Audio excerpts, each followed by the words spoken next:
વલસાડના ગુંદલાવમાં આવેલી Kenta enterprise નામની કંપનીમાં પગાર મુદ્દે કામદાર મહિલાઓએ હોબાળો મચાવ્યો। સોમવારના 5 કલાકે બનેલી ઘટના મુજબ વલસાડના ગુંદલાવમાં આવેલી કેન્ટા એન્ટરપ્રાઇઝ નામની કંપનીમાં કામ કરતી મહિલા કામદારોએ આજરોજ ગેટ બહાર પગાર મુદ્દે હોબાળો મચાવ્યો હતો। આશરે 80 જેટલી કામદાર મહિલાઓએ કામ કર્યા બાદ પણ પગાર ન મળતા હોબાળો કર્યો હતો। કામ કરતી મહિલાઓએ જણાવ્યું કે તેમનું રોજિંદુ જીવન આ કામ થકી જ ચાલતું હોય અને ટાઈમસર પગાર ન મળતો હોય, જેને લઈ આજરોજ તમામ મહિલાઓ ભેગા મળી હોબાળો કર્યો હતો। આ ઘટના બનતા પોલીસ પણ ઘટના સ્થળે પહોંચી હતી।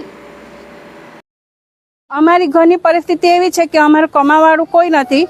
હું એક વિધવા બાઈ છું ને અહીંયા બહુ બધી અહીંયા બહેનો છે કે એનો ઘરવાળો નથી, અહીંયા કમાવાનું કોઈ નથી, કમાતા છે અમે અહીંયાથી જ કમાવતા છે, કમાવાનું કઈ જ નહીં મળે। અમારે આ કંપની પૈસા નહીં આપે તો હું તો ગેટ પર ફાંસી નાખીને મરી જવા, મારા સહારો કોઈ બીજું મળે જ નહીં। હવે અમે શું કરવાના?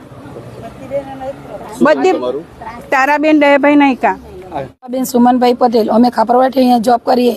કેન કંપની છે આ જીઆઈડીસી ગુંદલાવ જૂની જીઆઈડીસી।